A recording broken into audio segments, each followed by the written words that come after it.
Okay, so I have tea, which if you want to know, sorry, I'm a tea freak also. This is Celestial Seasonings Authentic Flavor Green Tea. Yes. God, I love tea.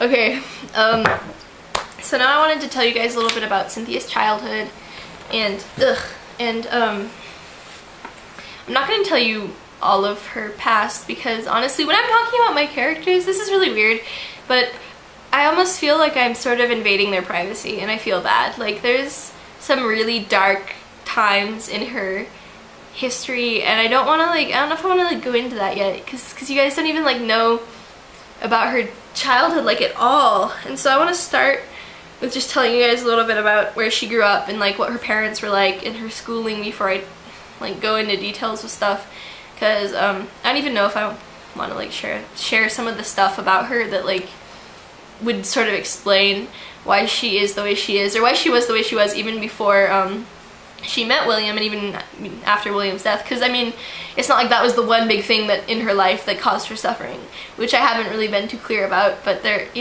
she's been in sort of a struggle. So I'm gonna start with when I always sort of envisioned her growing up in if you think of a city, think of New York City. There's this image of New York City that's very glamorized, and you see the Broadway productions and everything's really exciting and the food and the people, but there's also this poverty that you do not hear about. So I just always pictured in the capital there being sort of a poor side in the capital, even because it's not like everyone there is going to be rich. People still work, and if you think about Tigress in Mockingjay and how she went from being successful to a total outcast in her society, there's something darker going on there. So I always envisioned her growing up on the poorer side of the capital. I considered it the south side because I have this image of the capital in my mind and where everything is, and it's kind of OCD. But she grew up on the south side of the capital and sort of a slum. Not dramatically bad, but definitely poor, definitely rougher. People are a little more real there. You don't see the same brightly colored clothing and people just acting generally crazy. There's some of that, but everyone's poor. Well, not everyone, but a lot of people are poor, so they can't afford to do that. And so let's see, I'm deciding where I want to start with this. I guess we'll talk about her parents. Her dad went through a lot of jobs when she was younger, and this was partially, I think, what sort of led them into poverty, is because after a while just nobody wanted to hire him because he had a severe problem with alcoholism. And I really haven't developed her parents as much as I should, because I haven't really been developing too much the reason behind his alcoholism, and I really should. But anyway, he was an alcoholic, a severe alcoholic, and that sort of it just started off being the issue with jobs and misconduct at work, but it sort of grew into worse because he was upset.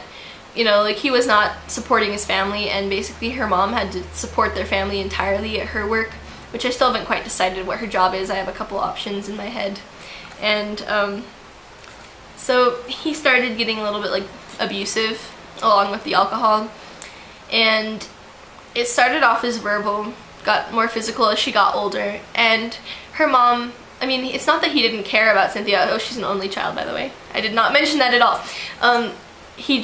There were these two sides to him, and it was almost a Jekyll and Hyde thing. He'd be, a pretty caring, supportive guy, but eventually that just led to neglect, and then at that point it was either neglect or abuse. So he was either neglectful or abusive, and which is kind of ironic because this is sort of Iso's situation too. He's my next character in this RP. His dad is that way. So I don't know why both the dads in my characters are all alcoholics so far. My dad's not an alcoholic. Anyway, her mom was really the backbone of the family, and she really cared about Cynthia. She was there for her a lot more than the dad was, but she was always at work. And what it came down to though is as her dad got more and more abusive, Cynthia's mother would just sort of withdraw. And Cynthia saw as she got older that her mother was basically weak because her mother cared about her. Her mother knew, her mother understood that something was going on there while she was at work, but she never really questioned it because her dad actually, beat her mom. And it was not really her fault because she was afraid, but the fact that she didn't stand up for her child, Cynthia had some like resentment there, probably more towards her mom than her father, because like she trusted her mother and her mother was not there for her. So from the time she like was a little kid, she did not want to be that weak person that her mother was. She viewed her as weak, because like she did not like that. She resented that weakness of like not standing up and saying, you know, for your child, like, hey, that's not right, you know, even if, because yeah, anyway, that's sort of where that stemmed. But at the same time as all this is going on, I want to talk about her at school. She was always a little bit different because she thought a lot more. She's honestly, she was very, very, very, very smart. Like she's a really smart person, and she's one of those like naturally really smart kids. Like she was really interested in school, and like she didn't go to the best school, obviously, especially her elementary school was really rough. And even as young as elementary, like she was bullied severely because she was just different. I mean, there was something sort of like off about her since the time she was little, and it's because she thought about things people usually didn't think about. And she was very like, she was sort of like philosophical even when she was a little kid. And so when she was about 10, 11, 12, you know, she would get herself into these fights because no one really like paid attention to her. And this started off as like an attention thing. She didn't get attention at home, she didn't get attention anywhere. And so she grew into this sort of like extroverted person because, you know, people would eventually, it got physical, and she'd literally like get herself into fights, and she was like weaker than a lot of the people at her school, than a lot of the kids at her school, because they were already already fighting. And so she had to sort of teach herself she had to defend herself from a really young age. And so she gained that independence of like defending herself and became a scary good fighter. And so eventually she was just picking fights because it was like a display of her strength. It was like, look, I'm competent, and you know, just because I'm different than you doesn't mean I can't beat the living crap out of you. So that was sort of her extroverted side. But as she got older, into more of her teenage years, that started to wane, and it was back into that introverted cycle. It's just, you know, people like morph and change based on their surroundings, and eventually it was just enough of that like no one really wanting to get to know her, and yet everyone sort of making a spectacle of her. It's like she went unnoticed, and yet people, it's sort of that quiet whispering thing, because she's just a little freak, because she's you know, she just spends all of her time like studying, and just nobody likes her. So she just started like getting a lot more introverted, and that's when this really, really, really introverted cycle started happening. And she covered herself in every way possible. Like she did not talk, she did not, you know, express emotion.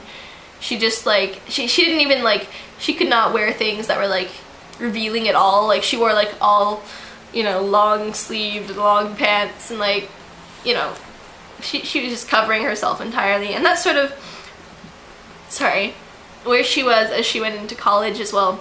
And she was still, there's a lot going on inside though. Like, I mean, she was still brilliantly smart, and like she didn't let like the people around her, you know, take away from her studies. And she was very determined. Like the one thing she really like worked for was, you know, her studies, because she was really interested in medicine. Because not really because she was like, I want to help people. It was like she's good at it. Like she's interested in the function of the human body and that sort of thing. Like she was really into biology, and she was also into psychology, which explains her like overanalyzation of everything, because I'm sort of that way too. And so she just worked really, really hard, and eventually got herself out of her she got herself out of the poorer side of the capital. And I'm not gonna like, there's so much stuff that happens, I can't like cover everything, but she gets herself out, I don't know if they still have like the scholarship opportunities in Panem, because nobody says, but I just assumed she like had gotten herself a scholarship, had stayed with friends, and essentially like a year before college, and it worked out where she essentially ran away from home because her situation at home was too bad. Like with her father, like she couldn't like even concentrate on anything, and she had it, and she just honestly did not care about her parents anymore.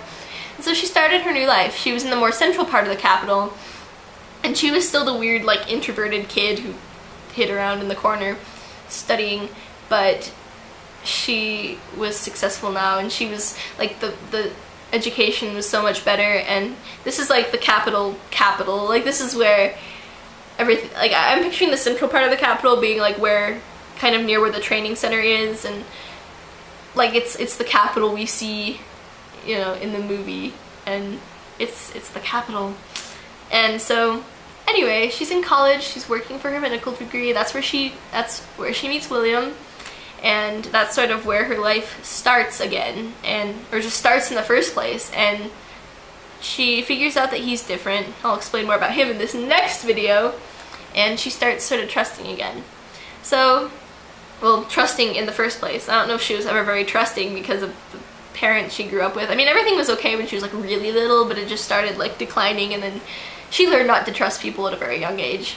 So getting herself to trust William in the first place was like amazing. It was a feat of, I can't even, like, it was intense. And they get to know each other. He's 2 years older than her when they meet, and I think I'm going to like save the rest of this for this next video because you guys are probably bored out of your minds because I just rambled on for probably like 20 minutes about her childhood, and I didn't even, I don't know.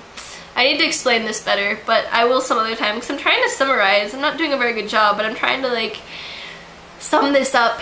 So, okay, I'm going to like pause this so you guys can go grab a snack or something, and then I'll talk about William. Yay! I seriously love him, so. Okay, bye.